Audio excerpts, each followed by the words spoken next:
Okay, so this is the second lecture of the Religions of Ancient Israel by Rabbi Lawrence Troster, March 19th, 2014. Today we're going to look at the character of the God of Israel as revealed in the earliest sources in the Bible, as well as from inscriptions and other archaeological finds. And I want to begin first of all, before we talk about the specifics, with a very important issue, namely, and this goes to the heart of a lot of scholarly discussion of whether the worship of Yud-He Vav-He or the religion of ancient Israel was monotheistic or not. And that partly depends on how you define monotheism. Okay, so in the material I've given you, I begin with the standard, what I'm referring to as the narrow definition of monotheism. And I don't mean that in a pejorative sense, but in a technical sense. And as you can see, so Irma, do you want to read it? Theists believe that reality's ultimate principle is God, an omnipotent, omniscient goodness that is the creative ground of everything other than itself. Monotheism is the view that there is only one such God. And that's the commonly understood, that there is a God who is omnipotent, omniscient, and wholly good, right? And that there is only that God, and there are no subordinate powers, okay? That's the narrow definition of monotheism that as it is mostly understood. Now, connected to this are two important ideas when you're talking about issues in the Bible that biblical scholars often refer to. One is henotheism and the other is monolatry. Okay? So henotheism is the exclusive worship of a tribal national deity which does not deny the reality of patron deities of other people. In other words, many biblical scholars think that the religion of the patriarchs was henotheistic, meaning it was a tribal God, the God of Abraham, Isaac, and Jacob, that did not deny the existence of the gods of other tribes or other peoples. And there is some suggestion in the Tanakh that, in fact, there was a belief, and this actually even later got translated into what you might call guardian angels, that there's a patron god of each particular people. And that, again, becomes the concept of a guardian angel. Like when Jacob is wrestling Esau, one interpretation is he was wrestling with the patron god / guardian angel Jacob's wrestling with the angel. He's wrestling with the patron god / guardian angel of Esau. Okay, so that's henotheism. Connected to it is monolatry, a very similar term. The belief is a belief in or the worship of one God without denying the existence of others. In other words, it's a little more exclusive. I'm worshiping my God, and I may even believe to some extent my God is better or bigger or whatever than yours, but I don't deny the existence of yours. And mine might be the chief God, so to speak. So monolatry is a term that becomes very slippery sometimes when you look at this term. What I have found is that these definitions, especially the narrow definition of monotheism, is really inadequate when we're talking about the way people actually live their religions. And this is where Ben Summers' work, a book called The Bodies of God and the Worship of Ancient Israel, he has a very fine appendix on the issue of Israelite monotheism. And here is where he really gets into the matter. And what I like about Ben Summers' work is he's not only is he a great scholar, but he also writes really well, very clearly. So Irma, do you want to begin reading Ben Summers' definition of monotheism? If we use it, the narrow definition of monotheism, the religion of the Hebrew Bible is not monotheistic, but then neither are Judaism, Christianity, or Islam, with the exception of a few highly philosophical forms of these religions that are historically late and have attracted few adherents. And he means people like Maimonides. Okay? In other words, the medieval philosophers had a very strict form of monotheism that was late and had very few adherents. Okay? And in fact, before the modern age is not the way most Jews, Christians, and Muslims believed. So read on. It is possible to define monotheism more broadly. as the belief that there exists one supreme being in the universe whose will is sovereign over all other beings. These other beings may include some who live in heaven and who are in the normal course of events immortal, but they are unalterably subservient to the one supreme being, except insofar as that being voluntarily relinquishes a measure of control by granting other beings free will. It is thus appropriate to term the supreme being the one God, and the other heavenly beings gods or angels. In this definition, it is not the number of divine beings that matter to monotheism, but the relations between them. That's the critical point, because what happens is in the philosophical version of monotheism, you get the issue of number.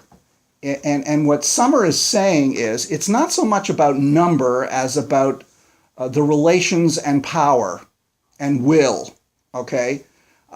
So, you know, when we look at the classical, you know, one of the most important lines, the expression of Jewish monotheism, the Shema, we usually understand it today as saying there is one God numerically, right?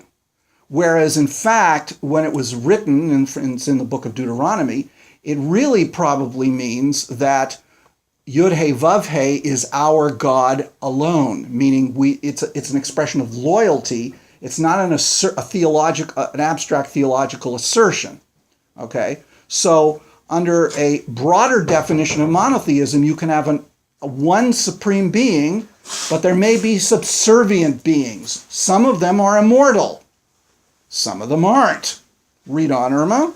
A theology in which no one deity has ultimate power over all aspects of the world is polytheistic. So too, a theology in which people pray to multiple deities because of a belief that multiple deities have their own power to effect change. So here he's trying to understand, you know, you can object, well, if there are other divine beings, isn't that polytheism? He says, no, polytheism is where there are multiple divine beings and they all have equal power or more or less equal power. Not one single one is absolutely sovereign over the others. Okay, go. He's referring to Hinduism? Well, you can refer to classical Greek religion, for example, and in fact, most of ancient Semitic religion, you know, like, you know, the Mesopotamian gods, and even the way most the others, the Egyptians believed for most of their time, although there was a period where Egyptian religion did become briefly monotheistic in a certain sense. All right, so go on. A religion in which people pray only to one God, in whom all power ultimately resides, is monotheistic. So is a theology in which people pray to various heavenly beings to intercede on their behalf, with the one God in whom all power ultimately resides. And you can all think of examples in the Abrahamic traditions of people doing that. Saints. And we've had our saints in Judaism. There are, you know, people go to the graves of Hasidic Rebbes or famous Kabbalists or, you know, figures like the tomb of Rachel to ask that they intercede with God. They pray to them and ask that they intercede with God in heaven. By the way, that was the original tradition of why we visited our relatives' graves before the high holidays, to ask that the soul, that our dead relatives intercede with God in heaven. Right? I mean, Christians had, you know, classical Christianity had the saints, right? Martyrs are often, and angels. People utilize angels. It happens in Judaism. It happens in Islam. It happens in Christianity. So despite all of that, you could, you know, Maimonides didn't like that sort of stuff, but nonetheless, to say that these people are not monotheistic is to really make the definition too narrow. Although, ironically, they go to his grave in what is the so-called his grave in Tiberias. Yeah. And there's a whole little synagogue out there. Yeah, exactly. I mean, he would be appalled at that. But anyway, okay. So now yes, Robert. I am having a big problem, Rabbi, with the first paragraph. Yes. You've taken it as an assumption that monotheism, which we accept today, in no way existed in biblical times. Yes, that is correct. Well, Rabbi, you've just sort of made that as a premise of this talk, but it requires a little bit more justification. When you say the Shema Yeah. says, Yudhe Vahe, you're the only one for us. The implication is that at the time, they weren't saying, you are not the only one. Yep, exactly. And in the book of Deuteronomy, it actually does admit the fact that there are other patron gods of other nations, but they are subservient to Yud-He Vav-He. Absolutely, it's right there. And I'll show you. We'll get to that. But the fact is that you go to the later period, right? People believed in we'll get to demons. People believed in angels. The minute you say you believe in angels that have effective power, you are broadening your definition of monotheism. You get to the Trinity in Christianity. You get to, again, the angel Gabriel is the intermediary between Muhammad and God for the revelation of the Quran. You talk to religious Muslims, they believe in angels and demons, what they call jinns, But certainly Muslims and Christians would say they're monotheists. Yes, of course, that's the point. What Summers is saying is for the vast history of the Abrahamic monotheistic religions, a narrow definition of monotheism would exclude most of them, right? So that's the issue. Why would it exclude most of them? Because they because they believe there are subordinate spiritual beings other than God. If you believe that there is only God, no angels, no demons, right? Then you are a very, kind of strict, and again, I don't mean this in a pejorative but descriptive sense, a very strict monotheist. And Maimonides was about as close as we ever got, because even he wasn't that 100%. He did believe in angels. You get very close to a very strict, but the fact is that before the modern age, 99% of Jews, Muslims, and Christians didn't follow that. And yet we say they're monotheistic. Modern age started with Maimonides? Or more? No, I would say it really starts in the 18th century when you begin to get more abstract ideas about God. The deists, for example, and even within, I'd say the Protestant, you go back to the Protestant Reformation, begins to narrow the definition of monotheism to some extent. I think that the vast majority of Western believers don't believe in demons anymore. People may still believe in angels, but I would say that most of them, if you push them to the wall, because Protestantism doesn't believe in saints. But again, if you were to do a survey, for example, of the largest Christian denomination, the Roman Catholic Church, you would find there was still what we would call a little more broader they would all say they're monotheists, but of course, even if you exclude the issue of the Trinity and how the status of Jesus, they call upon saints, right? Virgin Mary. I hate to be like a dog with a bone. Well, I'll tell you when. I'll tell you when to stop, so we have to move on. Okay. But the Shema is Adonai Echad. Yes. Echad is always meant to mean one. Yeah, but it also can mean only. Didn't it? I'm telling you. It can also mean only. No, I am telling you when the Shema was made into the Jewish prayer, the meaning of it shifted from its original context. Okay? And actually, if you go even into classical Jewish discussions of the meaning of the Shema, there's at least 20 interpretations. If you want to see it, Louis Jacobs wrote a really fine book which went through Maimonides' 13 Principles of Faith and re-examined them and talked about them. And there he gives you a list of like 20 definitions, interpretations of the Shema. So it's not always so clear-cut. Also, you have to remember in Hebrew, the root can sprout different ways. Exactly. Hebrew roots. Echad can be one, Echad can be united, can Echad be only. And they're all legitimate interpretation of the Right. root. Yes, I think if you asked a Roman Catholic, are you a strict monotheist?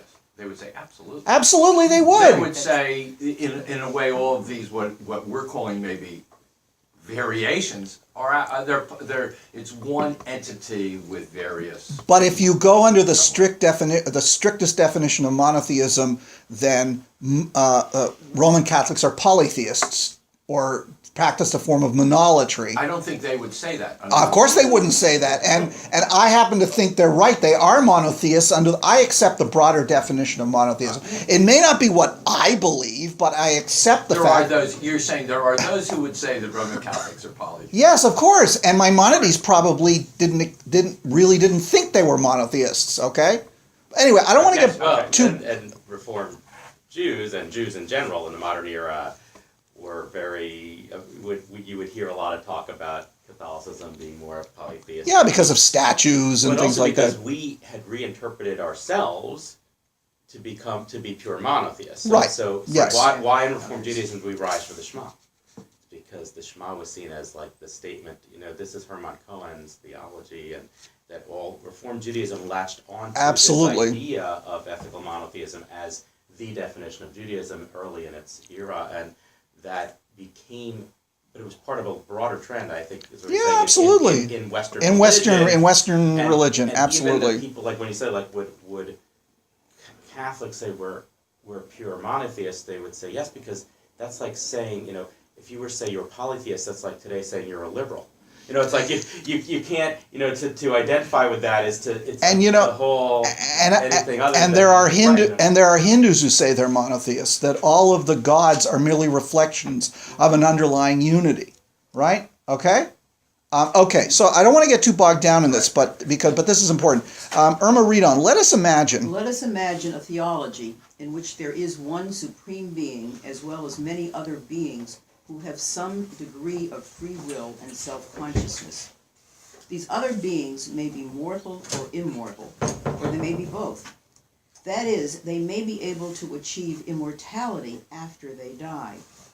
In such a theology, it is clear that the Supreme Being is not alone in the universe and is not the only being who can have an effect on the universe. The fact that these other beings have free will constitutes a limitation, though a voluntary one, on the omnipotence of the Supreme Being. Now, according to the narrow definition outlined above, such a theology is to be classified as monotheistic if these beings live on earth and are called human, but it is to be classified as polytheism if these beings live in heaven and are called angels or God. The broad definition is more consistent and more usable. The theology I just described is monotheism, regardless of where these beings live. And I love that point, okay? If you only believe, we are beings who live in this world. We have free will, therefore that must imply some limitation upon the omnipotence of God, right? And according to some ideas of the afterlife, when we die, we become immortal. And we go to heaven, right? So why is it if we only believe in that are we monotheistic, but if we believe in some lesser divine beings, if you want to call them angels, you can, or lesser gods, why all of a sudden is that polytheistic, right? That's what I like about this, okay? And when we look at the religion of ancient Israel, we're going to find that it is monotheistic under a broader definition. It's not monolatry, right? Although there were probably some Israelites who were not monotheistic, the vast majority of them were under the broad definition from pretty early on. I mean, I'm not going to get into the history of the history of Yod He Vav He or the theories of how monotheism emerges. But what happens is that you begin with this a kind of broad monotheism. With in some instances, some of them are more approach or are polytheistic, some of the Israelites. But what happens is, and this is where we're going to get to, there comes a point in the 8th century BCE where you begin this reform or revolutionary attempt to narrow what Israelite monotheism is. And that's what the biblical authors are, at least the Deuteronomic, the priestly, where you see this earlier kind of Israelite monotheism is in the J source and in the E source, right? And the archaeological evidence supports Summers' definition, as you will see. Okay, I want to add one thing, and this I forgive me for putting in something that I wrote, but one of the things that I find that doesn't seem to be in most writing on the subject is the issue of demons and magic, which I think is important when you're discussing the broad definition of monotheism, because a broad definition of monotheism historically meant that most people, and this is across the entire world, but let's just say Jews, Christians, and Muslims, believed in the existence of demons and believed in the efficacy of magic to keep those demons away. And the best, and I've talked to Ben Summer about this, and the best analogy is demons were viruses and magic was vaccination, right?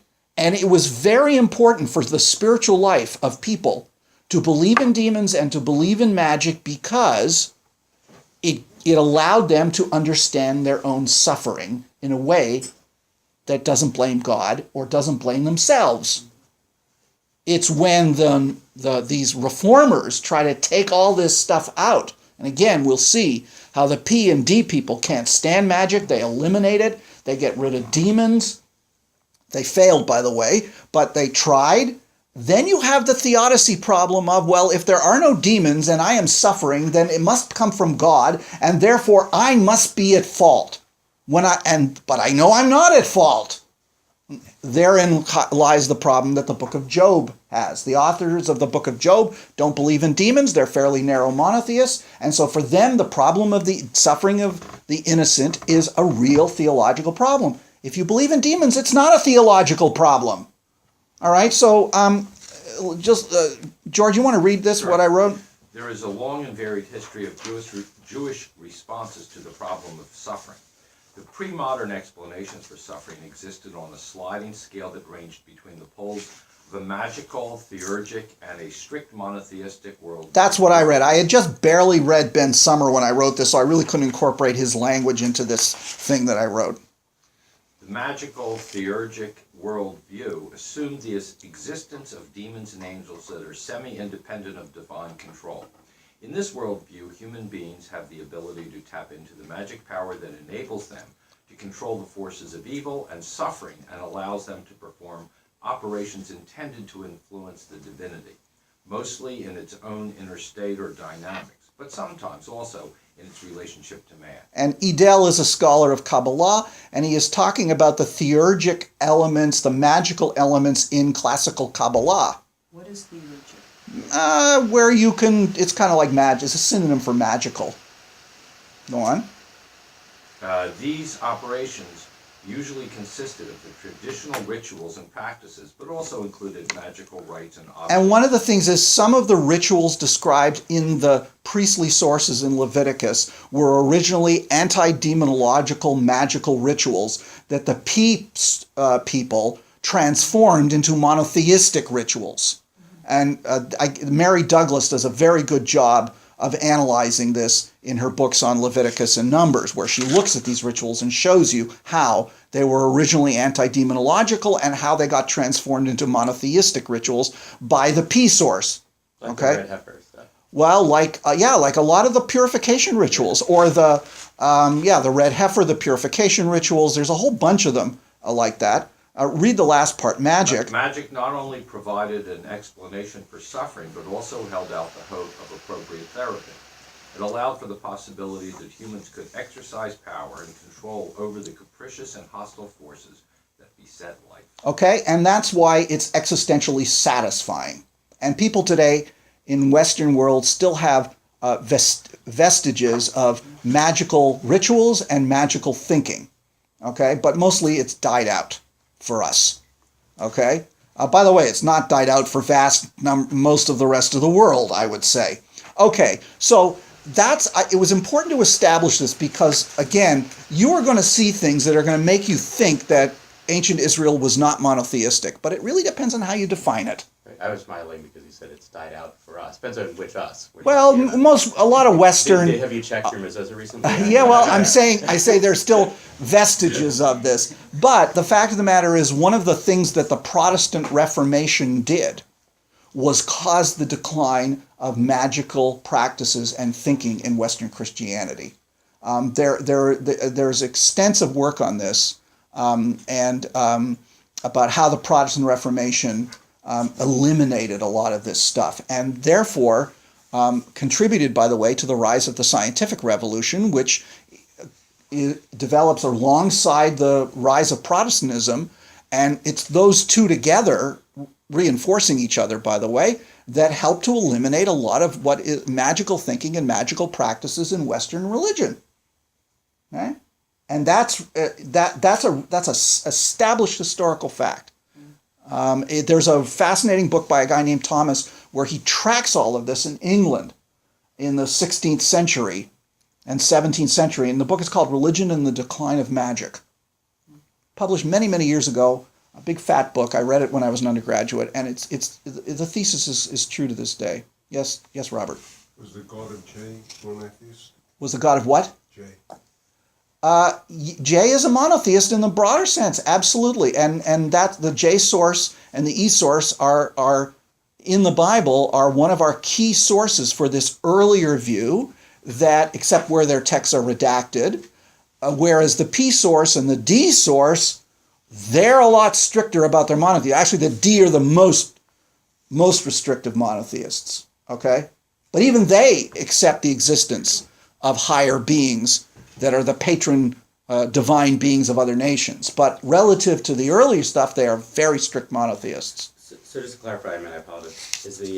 So you would say that even the J sources falls under Summers' definition? Yes, the J and the E sources fall under the broad definition. No, they're not monolatry. There is some evidence that some Israelites would be what we would call polytheistic, but the vast majority of them, no. Okay? So would you consider like Adonai to be a monotheistic statement? Yes. Or a polytheistic? It's definitely a monotheistic. It's a monotheistic in the broader sense, because God is the most powerful amongst the other divine entities, right? How do you plug the term paganism in this?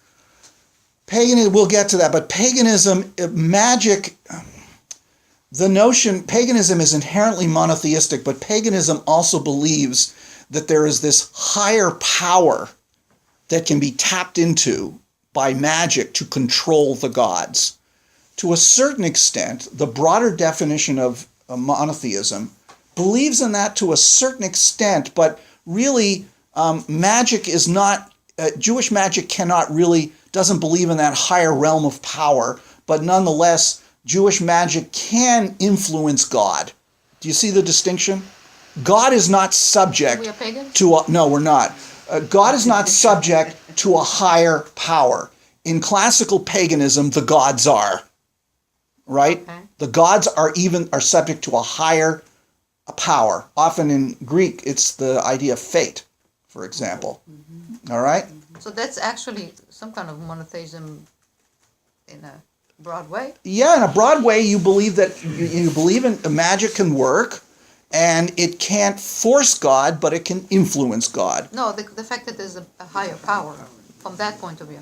No, in monotheism, the highest power has to be God. There is nothing above God. But Nietzsche is saying in paganism, if there is this higher controlling force, It's fate, not. It's more like an energy. It's not like it's not a being. Right, it is more like that. It's not. It's Or not a. It's not a It's being. more like the physics of the universe. Yes, exactly. That's a good way to do it. So Zeus, for example, is the head of the Greek pantheon, but even Zeus is subject to the higher physics. That's a great way to put it, George. I will quote you in the future. The physics of the universe, which includes these laws that even the gods are subject to. In monotheism, even in the broadest sense, God is not subject to those to They that don't physics. have miracles? The Greeks don't have miracles? Yeah, but again, Do they? yeah, they do. Oh, yeah, Absolutely, yeah, yeah. sure. But though the gods can do that kind of thing. All right, let's move on. Yeah, Sam. A quick question. Sure. There are no quick questions. But no, I don't mind this. We're not going to finish everything I've prepared today, but I don't mind doing this because it's important that we understand this. Go on. In terms of the idea of there being one God, Yeah. would you say that most theologians of all religions who consider themselves monotheistic, Yes. and their religion monotheistic, do they believe that the religion of all, the God of all the different religions is the same God, and that each religion worships that one God in different ways? That only liberals. No, I mean that. No, I mean that. I mean that there are, And again, you have to make a big distinction between Eastern and Western religions in this to a certain extent, because the nature of divinity in Eastern religions is very different than the nature of divinity. But you will find amongst many modern theologians that exact idea that we are all worshiping the same God, but just in different ways. What's interesting is that mysticism,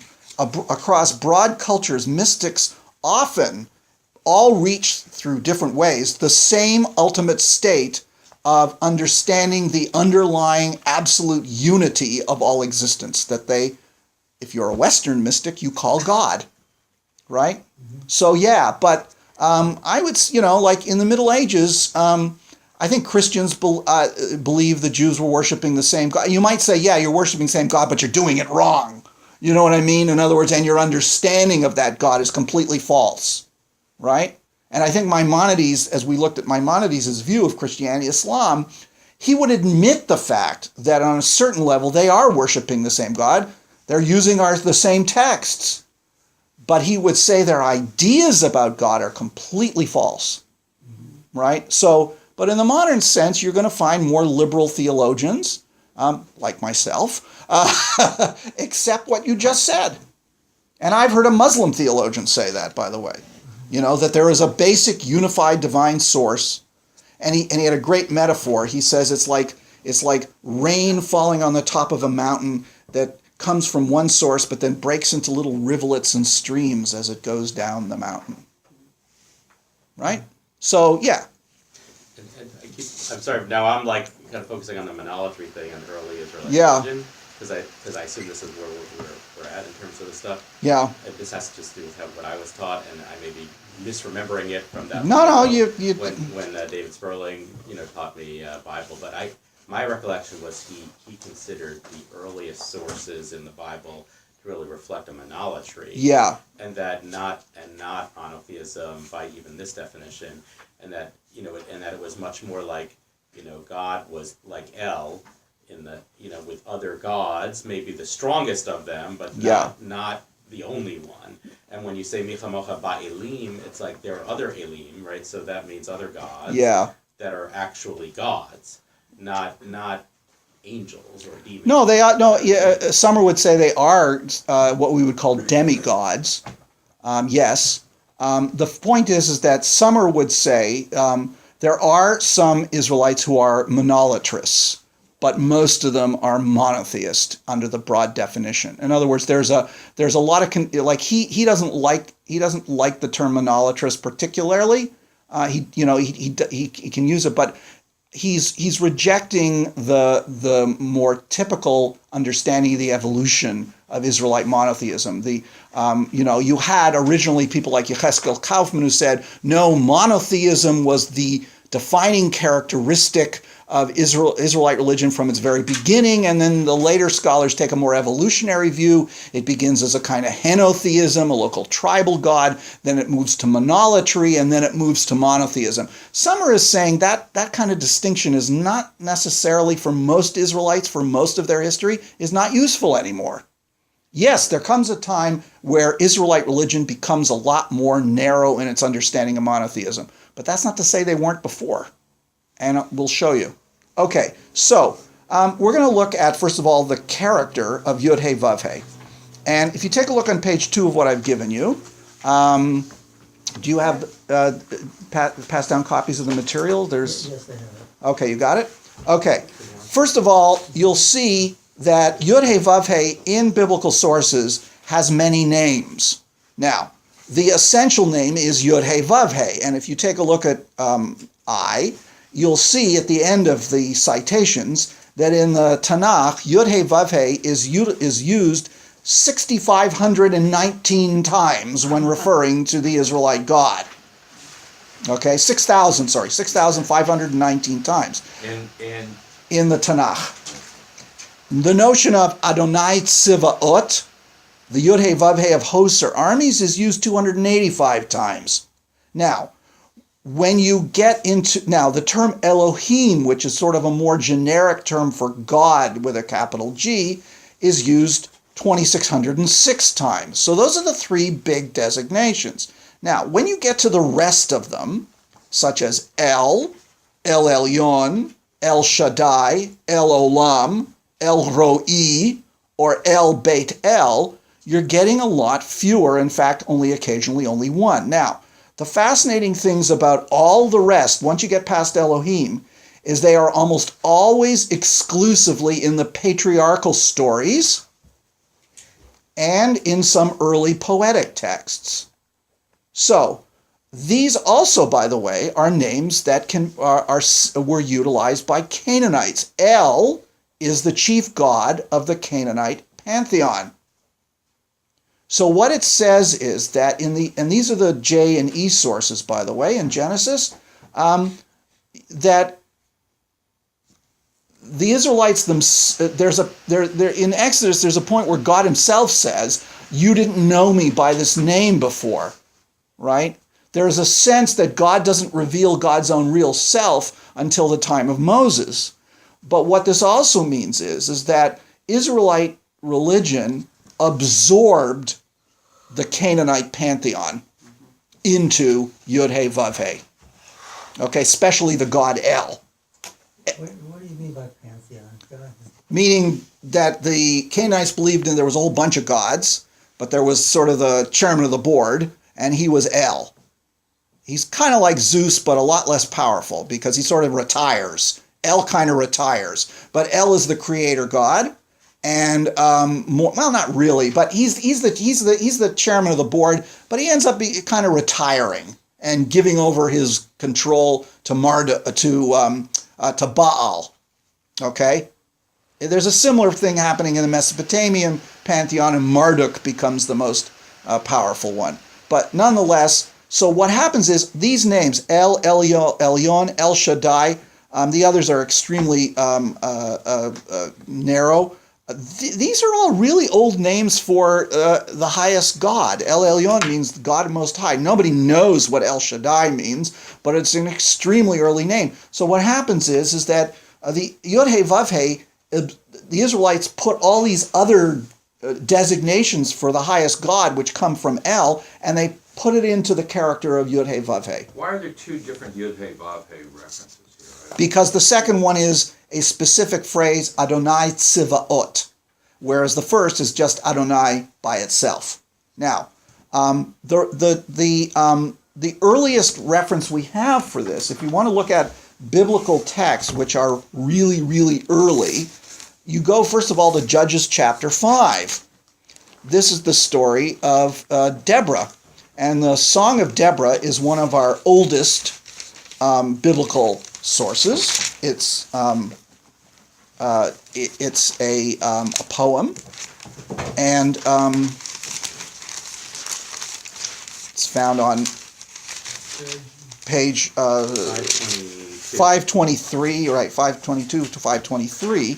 All right, and from the language we know that this is one of the earliest texts. The only one that's any earlier is or around the same time is Exodus 15, and we'll look at Exodus 15 in other contexts. The earliest text of the whole Tanakh. Yeah, the whole Tanakh. Okay, and when you take a look at it, you look at verse 4. Okay, Adonai b'tzeitcha me Seir. O Adonai, when you came forth from Seir, advanced from the country of Edom, right? That, by the way, is going to be interesting. We'll look at that later on, because the earliest sources about Yod-He Vav-He geographically locate him in the south. Sinai, Edom, Seir, Teman. Teman in modern Hebrew means Yemen, but in the Bible it means the south. And usually it's a synonym for the geographical area of Mount Seir, the Edomite territory. Okay, so this is a very early idea, and this is a very early source. Where is this again? Page what? Number 4. Yeah, page 523, verse 4. And if you take a look, also you go on. What does it say? The earth trembled, the heavens dripped, yea, the clouds dripped water. Notice. Thunderstorms and rain before the Lord, him of Sinai. Notice again the southern designation of. Notice the three southern designations: Seir, Edom, Sinai. This seems to be a critical This is a critical text that goes back to the 11th century BCE. This is pretty early. This is about as early as they've been able to date a biblical text. How did they date to 11th Language, century? linguistically. So they have archaeological references in other. No, if you compare it to other language like the narrative Hebrew later on and other poetic texts, again, it's a guesstimate. I mean, there are some scholars who believe that some of the early material, in fact, was written later in an archaic style, like somebody Right. today writing a Just Shakespearean when you sonnet. get into this, like, is it 11th century? Is it 13th Yeah, it's an century? estimate. It's an estimate. It's an estimate, but it's pretty. so old you don't know. There's not a lot of material to compare it to. Well, yeah, there's other poetry. I mean, that's the point. It's a linguistic analysis because for people who are philologists of the Hebrew language, they can see an evolution. So you what know? do they compare it to? Well, they compare it to Exodus 15 and some of the Psalms. That's a completely different language. Well, I know that's the point. The grammar is different. The vocabulary is different. It's much more modern than the Song of the Sea. Well, yeah, the Song of the Sea. In fact, Sounding, I don't know, modern. the Sounding. Song of the Sea actually is probably even earlier than this. And if you and we'll look at the Song of the Sea in other contexts, but that also is, it doesn't have the geographic designation. But again, Yud He Vav He is the God, and that's where it's used. Okay. Now I mentioned Exodus chapter 3 verses 13 to 14. That's where God introduces His name to Moses and says, who shall I send?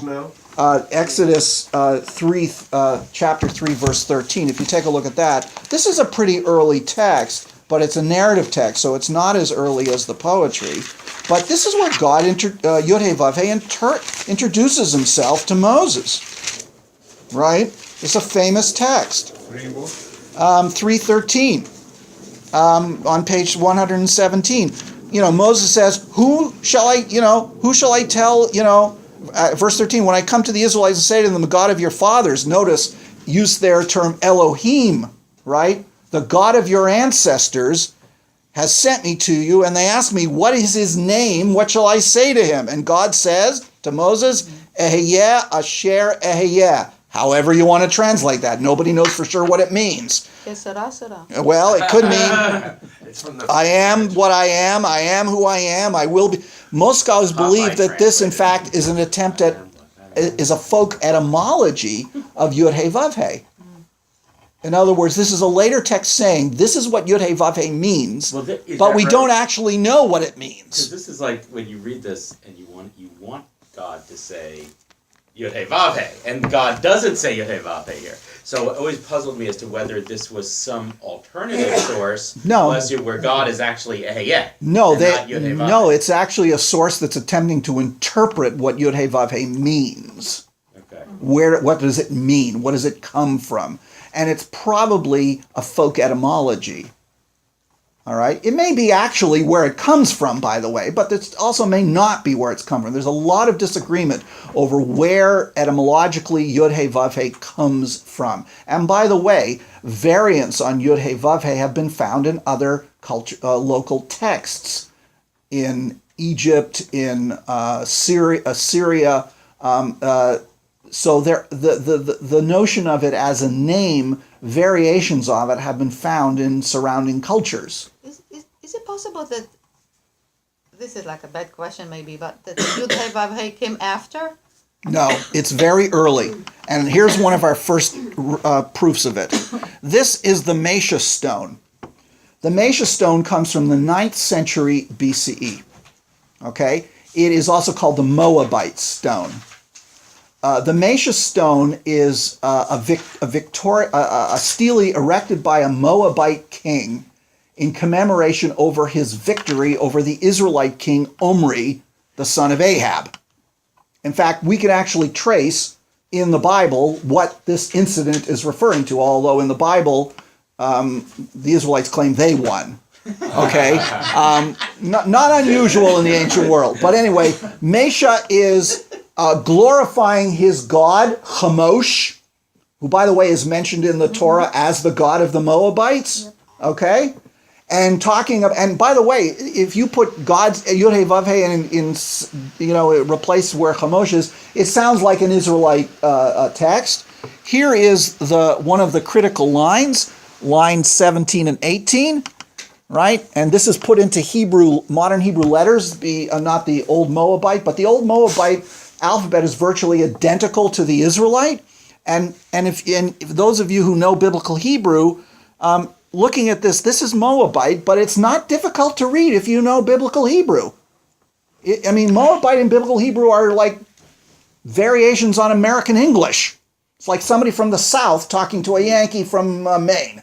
And this Okay? is, I assume, rewritten into the Aramaic letters. Yeah, it's in the Aramaic letters. And here's the translation. And I took, this is Mesha talking, from there the altar hearths of Yud-He Vav-He, and I dragged them before Chemosh.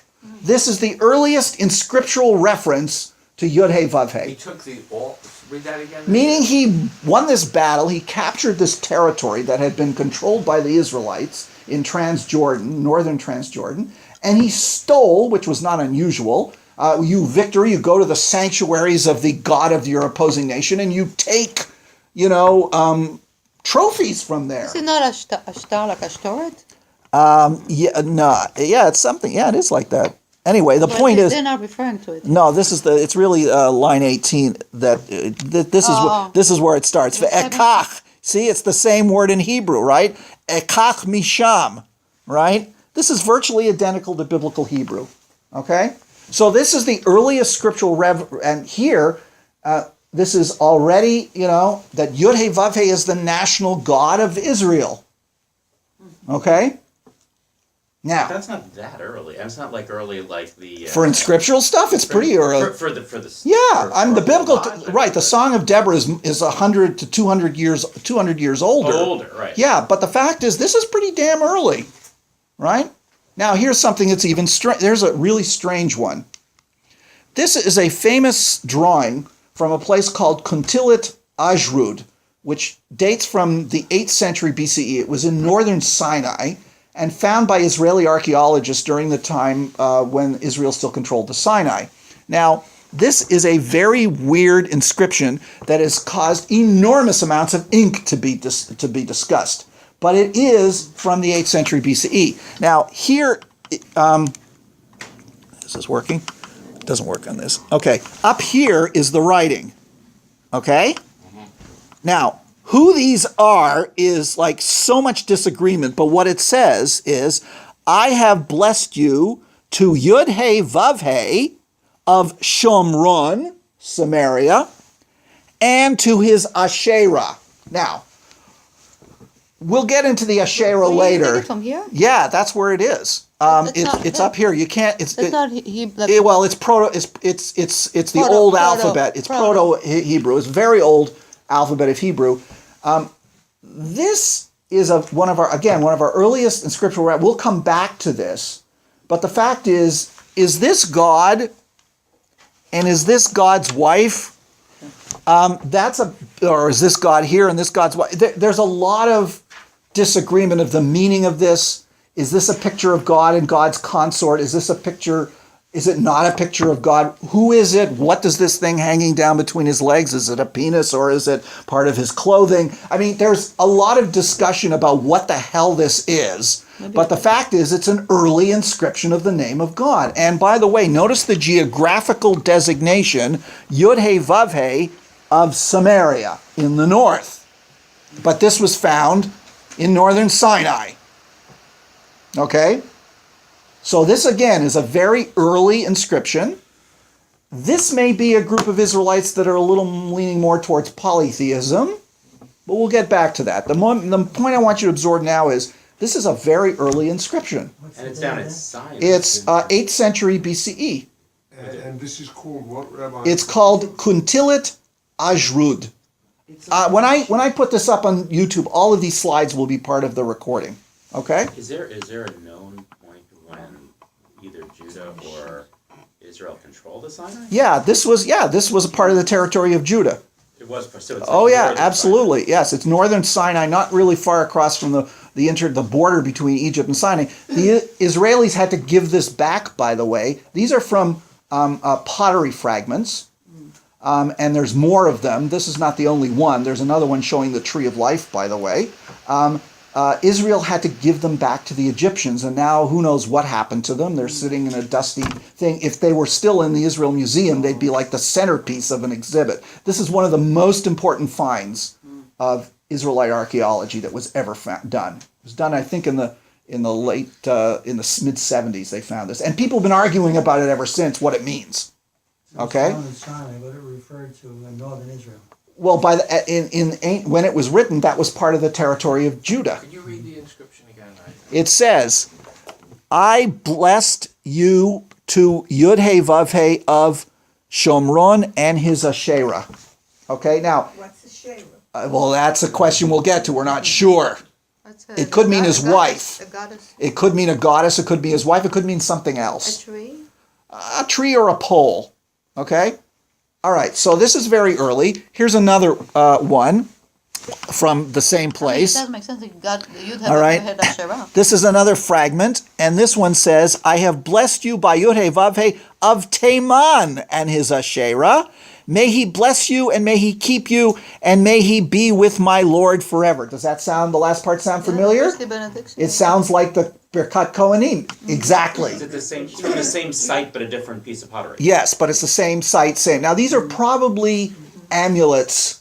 These are probably have amuletic, magical, they're attempting to be magic protective. But again, we're not exactly sure what is going on here, but the writing is up here. They dated the Birkat Kohanim they found on a silver. Yes, they found it on, Was it older? this than is that? older. This is older. Yeah, this is older. Okay, so here's another one. This is called, from a place called Kirbat El Kum, and this is the second half of the 8th century BCE. This is found in a tomb. Again, is probably an amulet. You notice the hand. This is what it looks like. This is a drawing of it. And here it says, Uriyahu the Honorable has written this. In other words, the guy who wrote it put his name down. "Blessed be Uriyahu by Yud-He-Vav-He, because from his oppressors by from his oppressors by his Asherah he has saved him." Written by Uriyahu by his Asherah and his Asherah. It's very fragmentary. The point is, again, this was found in Judea, in a tomb in the Judean territory.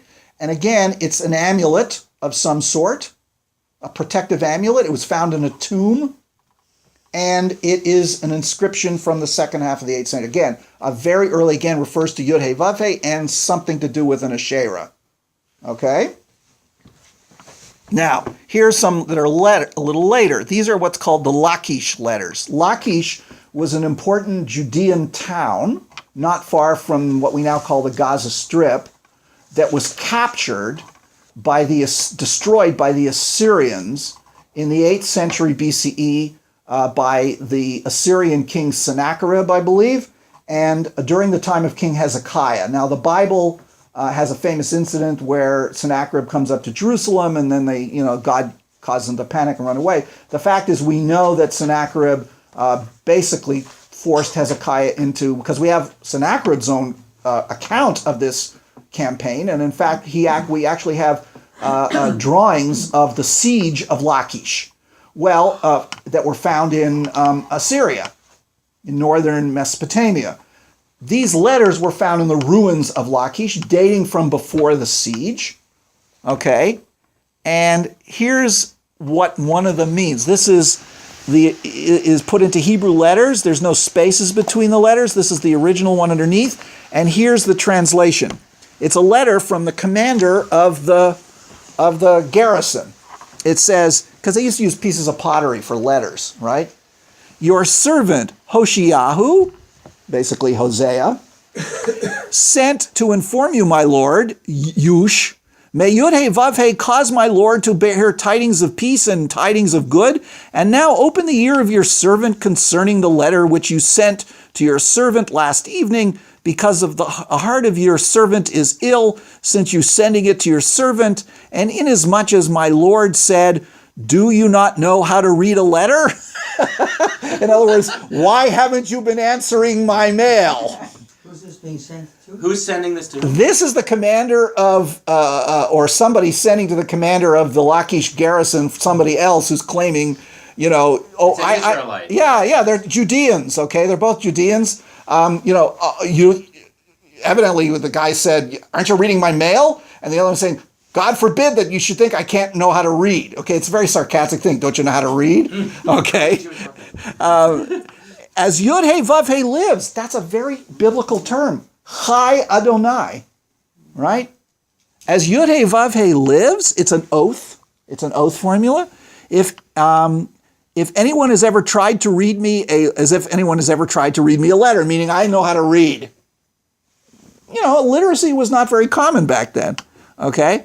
And as far as every letter that comes to me, if I read it, and furthermore, I will grant it as nothing, and to your servant it has been reported, saying, the commander of the army, Kenyahu, son of Anaton, has gone down to Egypt, and he sent to the commander Hadiyahu, son of Achiyahu, and his men from there. And as for the letter of Tobiyahu, the servant of the king, which came to Solomon, in other words, they're talking about military stuff. Evidently, one of the military commanders went down to Egypt, maybe to look for help, maybe to get horses or something. But this is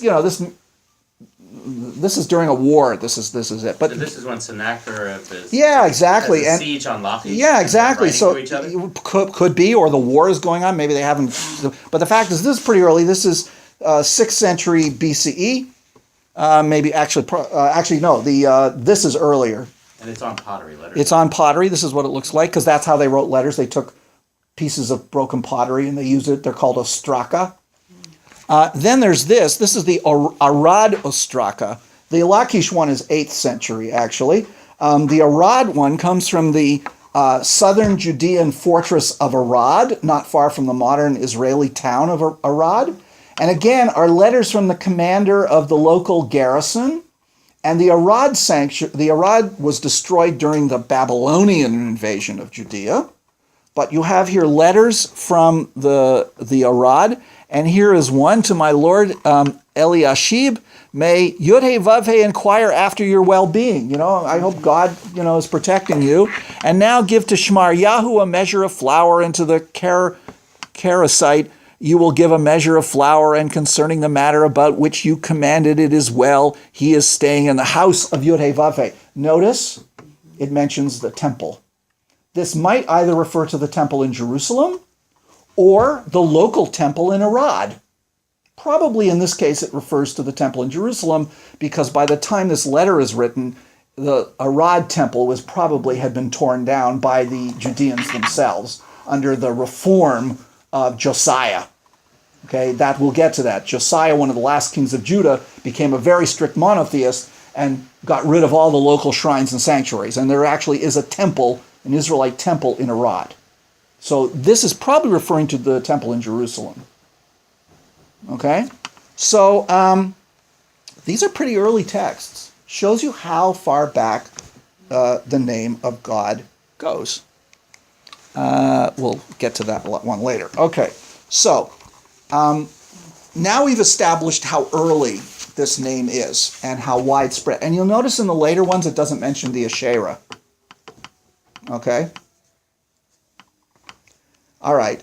Now we're going to get to the notion of God's character. And the way you discover God's character is through what we call epithets. There are the actual names of God, but then there are epithets, how you refer to God. When you go to any king, right?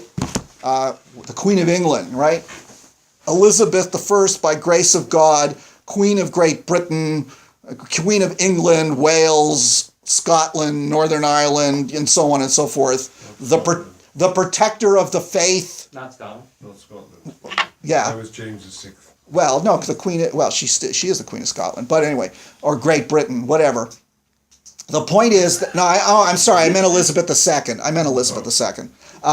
But the fact is, for example, one of the epithets of the British monarchy is the protector of the faith, right? The head of the church. That's an epithet. It describes the character of it. So there are a whole bunch of different epithets for Yud He Vav He. So I've listed some of them here, some of the more important ones.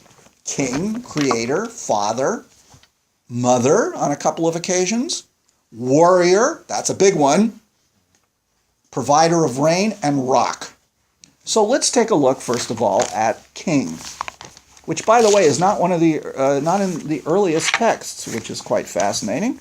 But go to Isaiah chapter 6, a very famous chapter, and you get a sense of how people understood what. This is on page 857. Robert, do you want to start reading? 857, chapter 6, verse 1. In the year that King Uzziah died, I beheld my Lord sitting on a high and lofty throne, and the skirts of his robe filled the temple. Seraphs stood in attendance on him. Each of them had 6 wings. With 2 covered his face, with 2 he covered his legs, with 2 he would fly. And one would call to the other, Kadosh, Kadosh, Kadosh, the Lord of hosts, his presence fills all the earth. The doorposts would shake at the sound of the one who called, and the house kept filling with smoke. I cried, Woe is me, I am lost, for I am a man of unclean lips, and I live among a people of unclean lips. Yet my own eyes have beheld the King Lord of hosts. There it is. Isaiah goes into the temple in Jerusalem, and he has, the temple is God's earthly palace, and he has a vision of Yud-Heh-Vav-Heh as a king sitting on a throne, right, with his servants, the seraphim, flying around him, announcing him, right? And we learn from the, by the way, there's 2 ways to we really don't know how to translate verse 3. There are several ways to translate it. It could mean what it says now. They're saying holy, holy, holy. Or it could mean they are announcing God, the Holy One, the Holy One, the Holy One. Adonai Tzivaot. His kavod fills all the earth. Actually, the last part, Ben Summer, I talked to Ben Summer about this because he's an expert on Isaiah. He says we have no idea what that means. What, the Tzivaot? No, his presence fills the whole earth. We really don't know how to translate this. How do you translate Tzivaot? Hosts Host. or armies. Okay, so that's one of the names of God, right? Adonai Tzivaot. It's one of the most common names for Yud-Heh-Vav-Heh is to add Tzivaot on the end of it. The God, the Yud-Heh of the armies. And in fact, there are, when we look at the warrior stuff, that's one of the main characteristics of Yud-Heh-Vav-Heh as a warrior. What's the difficult with Meloch Kol Haaretz Kvodo? Apparently there could be, I don't remember, but Summer told me it's a very difficult thing to actually understand what it means. Yeah. The point is that this is a king with the king's servants who announce the king to Isaiah as he comes in, and he's terrified, as one usually is in the presence of Yud-Heh-Vav-Heh, or you would in the presence of a king. Look at what happened to Moses and other people. And he says, notice he says, my own eyes have beheld the king, Adonai Tzivaot. Okay? So Isaiah actually had a meeting Yeah. with God. Yeah, and he's the only guy who volunteers, by the way, to be a prophet later on in this text, right? But here is the image of God as a monarch, a very common idea that carries on to this very day in our liturgy, the image of God as a monarch. If you want to see another one, go to Psalm, we'll skip one of them. Look at Psalm 82, which is found on page 1516. And this one is interesting for this concept of monotheism. This is on page 1516. Sam, do you want to start reading that? God stands? Let's see, 15, 16. Yeah, Psalm 82. God stands in the divine assembly. Among the divine beings, he pronounces judgment. Okay, stop there. In this view, there is a court, a retinue of lesser divine beings called here Elohims. And Adat El means the divine assembly or the divine court as opposed to the earthly court, right? So this is exactly that kind of notion that there are demigods, or you can call them angels if you want, who are attendant upon God as king. And there are many references to God as king. I just gave you a few examples. Okay? Obviously, God is called creator. More likely, God is pictured as creating. But there's one text that actually creates an epithet of God as a creator that I found. And there's others. But Genesis, if you go to chapter 14 of Genesis, verse 19, it's on page 25. This is the chapter where Abraham aids the various kings of Canaan in their fight against the other kings. It's a very odd text, probably predates predates J or E. Anyway, this priest king of Shalem, which is Jerusalem, comes out, and here's one of the uses of one of the very old terms for God. Blessed be Abram of God Most High, El Elyon, then referring to him as Konei Shamayim Va'aretz, creator of heaven and earth. So one of the key epithets, therefore divine characteristics, is God as the creator of heaven and earth. And there are multiple texts that say God is the one who created heaven and earth. But this is the form of an epithet. But the kone is not like more of like possession? Yeah, but it's in an old archaic form, it means create. Okay? It is. Like mikne, for example, it's like a cattle. Yeah, I know. And in modern Hebrew, it's used to mean to purchase something, right? No. Kone is also mean that you Acquire. Yeah, but also means God's name. But it's not. There's no connection to Yotzer. But in early Hebrew, there is. Okay, its use here is an early form of its use. It can mean create.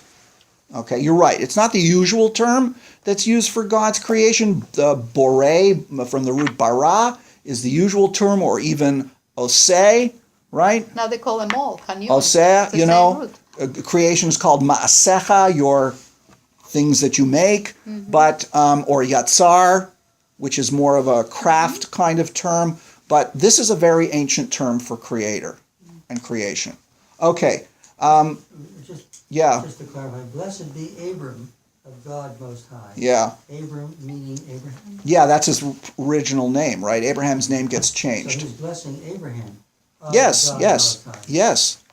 But Abram is the servant of El Elyon, right? Okay. We're not going to look at these, but there are actually not that many texts that refer to God as Father. They're mostly later. You'll notice it's Isaiah 64. That is an exilic or post-exilic text. There is a text that alludes to God as a kind of mother. Same author, by the way, Isaiah 66:13. We'll get back to this idea that God, Yud-He Vav-He, absorbs the characteristics of the whole Canaanite pantheon, which includes the goddesses. Okay? So God can be like a mother, and in fact there are, without saying it specifically, God in fact does maternal kinds of things. Okay? Let's go to the most... But there's no early text saying that. No, but it's implied in the idea of Yud-He Vav-He. Okay? So go to Exodus 15. This is this is probably the earliest text in the entire Tanakh. When's it from then? Again, it's like 10th century BCE. It's around the same time, or maybe even a little earlier than Judges 5. That Judges is 11th century BC. Yeah, this is about the same time. Okay? Again, it's because of the Hebrew. Determined by linguistic analysis. Yeah, linguistic analysis. This is the poetic version of the splitting of the Red Sea. In chapter 14, you have the narrative version, and then you have the Song of Victory. And if you were to take this out of its context of the narrative, it's a very different kind of account of what happened. But the picture of God here is extremely early. Okay? We're on page 145. Okay? So, take a look at what it says. First of all, it begins with a kind of, I will sing to the Lord, again, to Adonai. Most of the Psalms, praise God, talk about the author singing. For he has triumphed gloriously, horse and driver he's hurled into the sea. The Lord is my strength and might. He has become my deliverance. This is my God. The use term here is Eli, and I will enshrine him. God of my father, again, this old context, I will exalt him. Then, verse 3, Adonai, right? Ish milchama, literally a man of war, a warrior, right? And there's no thing about the Israelites at all. It's all about God hurling the Pharaoh and his army into the sea. There actually are very similar connections to this and the creation stories. And the point is that here God is a mighty warrior destroying the armies of Pharaoh by the primordial flood. Now, you want to get something a little more explicit? Let's go to Psalm 18. Do you take like this? I mean, this is poetry, so Yeah. Adonai ish milchama. Yeah. Adonai shmo. Right. So if the text is saying Adonai Yehevave is his name, is this the author asserting that the name of God is Yehevave as opposed to something else? And as opposed to somebody else.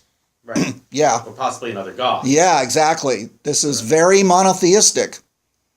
And yet, in that later on in the poem, it says, "Mi chamocha be'elim Adonai," right? Who is like you among the other gods, or the other elim, right? Well, I don't take it as monotheism. Just simply saying, this God Yehevave is the one doing this, and is more powerful than the other one.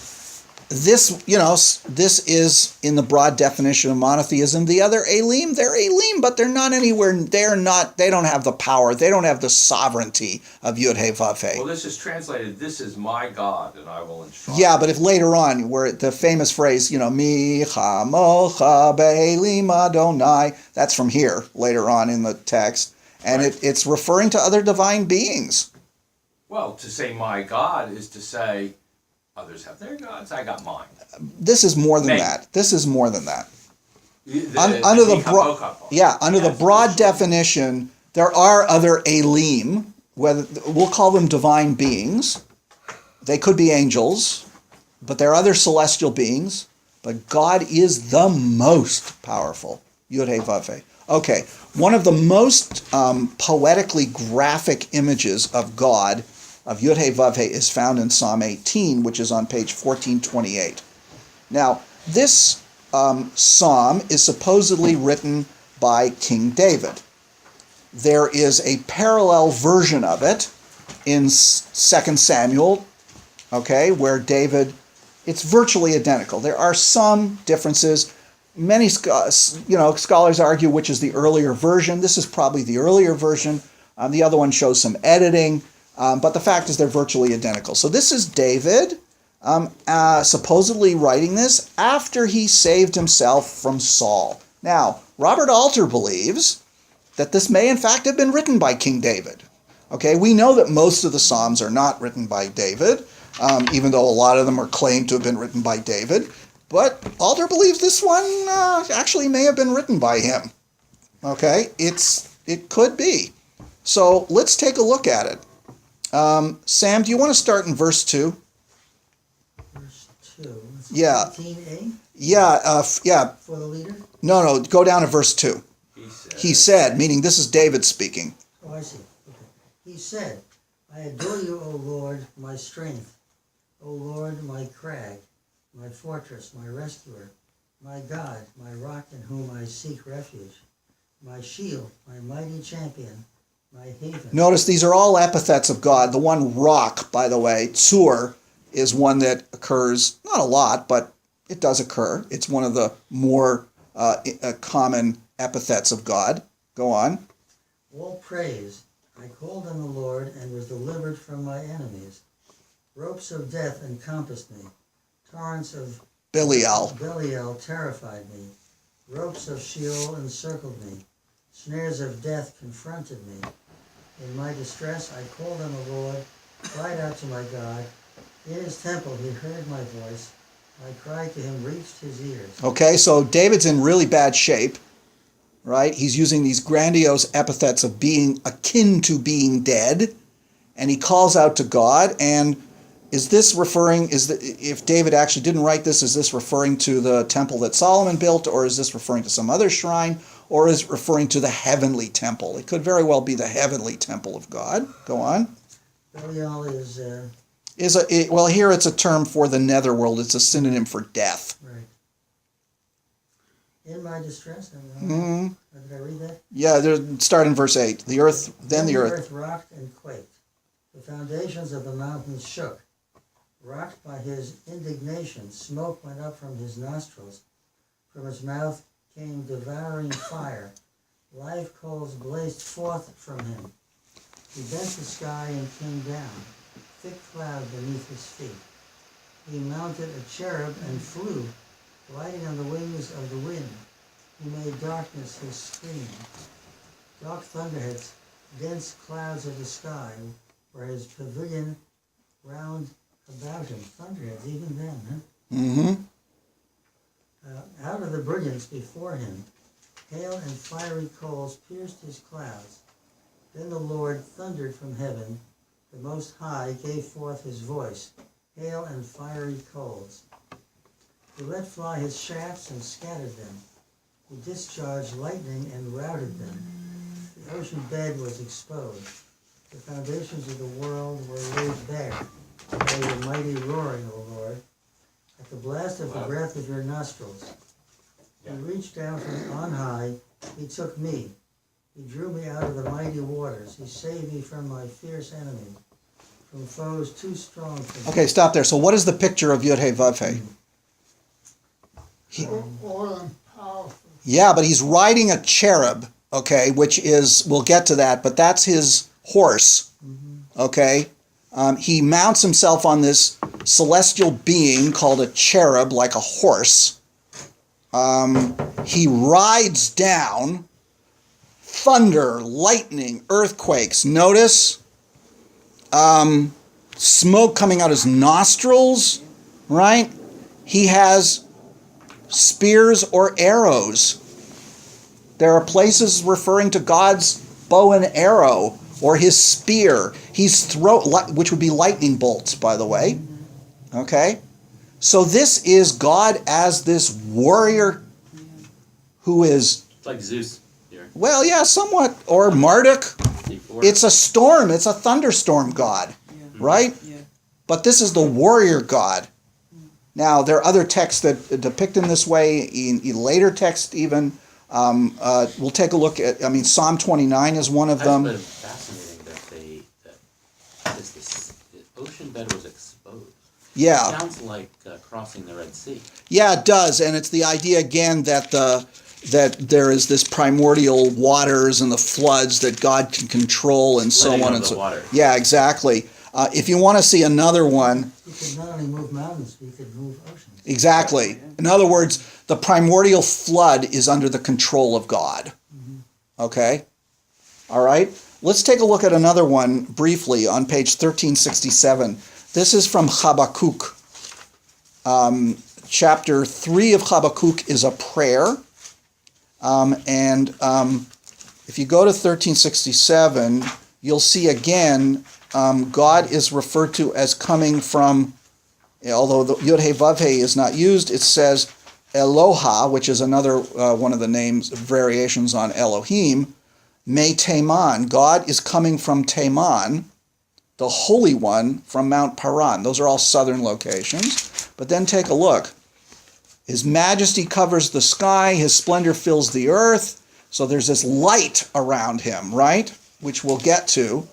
Pestilence marches before him, plague comes forth. He stands, he makes the earth shake, he glances, he makes nations tremble. In other words, again, the scene of kind of like a thunderstorm with earthquakes and so on. And this is about God, anger. And then notice, we're not really sure who he's talking about here. Something called Neharaim It is your anger against Neharaim, your rage against Yam. Yam, this is very mythological. Neharaim is floods, actually, and Yam means sea, were the marine monsters vanquished by God in primordial chaos. When we get to the creation stories, Yam, and another name for Yam is obviously Neharim, are the primordial monsters that God has to conquer in order to create the universe. Okay? But notice, you are driving your steeds, your victorious chariot. So God is not here pictured riding on a horse-like being, but rather in a chariot with the being driven by the cherubs. Okay? This is all very metaphorical, isn't it? No. No? No, this is a vision of God. This is a vision of Yud-Heh-Vav-Heh. Yes, later on people will interpret metaphorically, but this, you got to take this guy at his word. All bared is ready for your bow. Shorn are the rods of the word. You make the, so again, God's coming down like a charioteer, because that's what charioteers did, right? They rode into battle on a chariot. Usually there was a driver. And you see pictures of the Egyptians doing this, including the Pharaoh riding his chariot. You know, that was one of the most effective weapons. So he makes the earth shake in one verse. He makes the nations tremble. There's a reference to primordial hills. Yeah. So he's age-old. Well, to me, this is very metaphorical. All these things are not happening at once. I got to say, to me, this is metaphor. Well, it's more than metaphor. It's a way of describing God's action in the world. And notice again, it refers to arrows and spears. You tread the earth in rage. You trample nations in fury. Okay? By the way, the reference to Isaiah that I've given you here is where the notion of the grapes of wrath come from. It talks about God coming, stamping on the grapes of wrath, and Isaiah 63 verses 2 to 3. You know, with the blood of the grapes all over his clothes. Okay, so there's this very clear image of God in numerous texts. Psalm 29 is similar, but not as graphic, of God as being this warrior king who, when God comes down from his heavenly palace, he comes with his chariot and his spear and his bow and arrow, and he comes in a thunderstorm and earthquakes and storms, and by the way, he leads an army behind him of celestial soldiers. Like Superman. No, he's Marduk. He's like Marduk. He's like the Canaanite god of thunder. So this is one of the most important ideas. But God is also shown, by the way, in Psalm 147 as the provider of rain. A very important idea of God. God brings the rain, which actually in polytheistic mythology is the purview not necessarily of a male god. Okay? Well, it usually is, but the fertility of the earth that God brings in polytheistic traditions is a female idea. But God has does female-like activities. Okay? Now, let's move on here.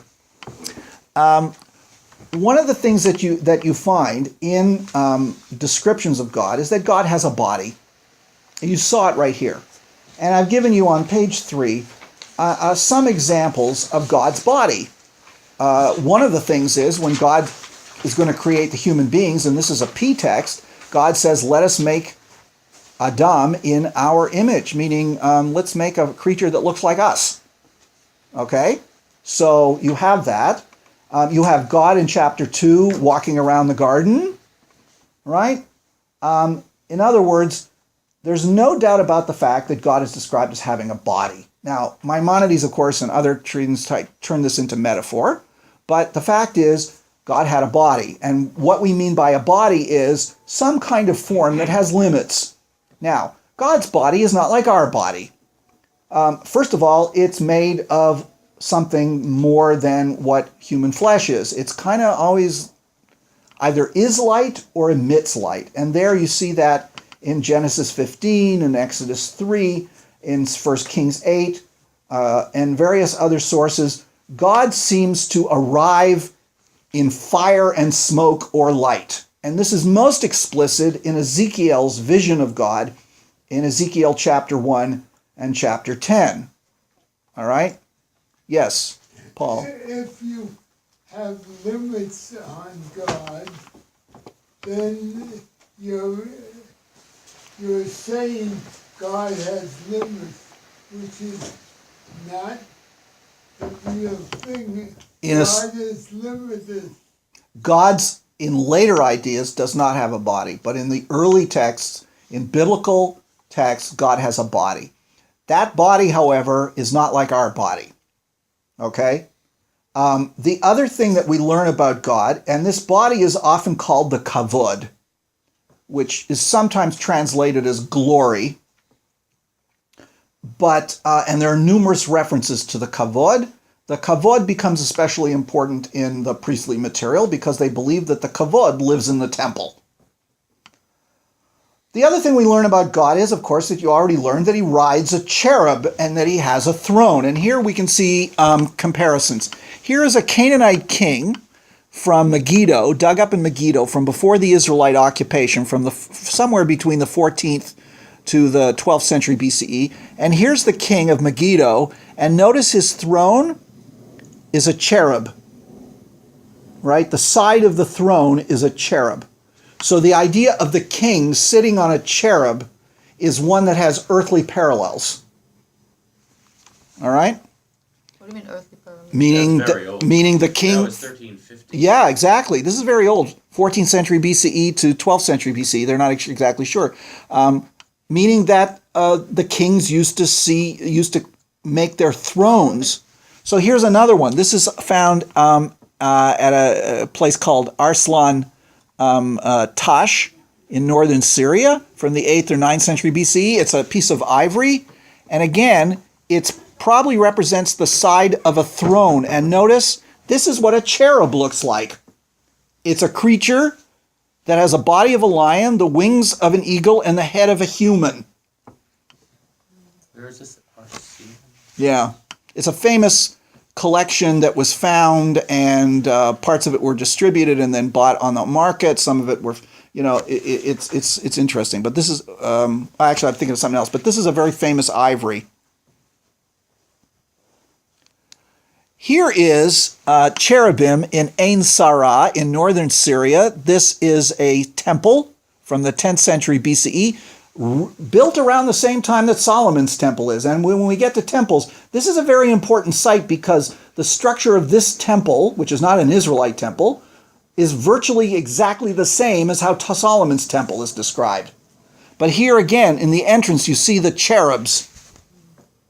Okay? Here is a famous one, which in Aramaic is called Lamasu, from the palace of Ashburnipal II of Nimrud from the 9th century BC. This is the Assyrian version of it. If you go to the Metropolitan Museum of Art, you will see these things. They're huge. And they're guardians. Why are they put before the gates? Because they are like in the heavenly temple. They are the celestial guardians of the palace of the king. So this was a common idea in ancient Israel. This is one possible way in which the ark looked. And the ark in Exodus chapter 25 is described as having cherubs on the top. So this is from William Propp. He actually has another drawing where he proposes a different kind of way.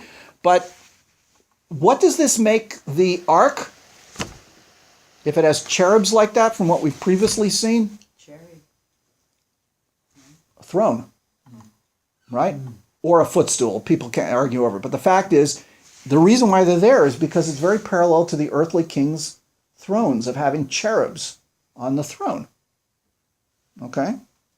And the cherubs of the kings, what they Well, they were the earthly kings had cherubs because the earthly king was like the agent of the divine king. What cherubs meant to them? Guardian, Like a servant? no, guardian creatures. Like a divine guardian? Yeah, Looks at the guardian of them. looks yeah, after yeah, them. yeah. And as parallel to the servants of the god, right? Okay, we're going to get to a different thing. Okay.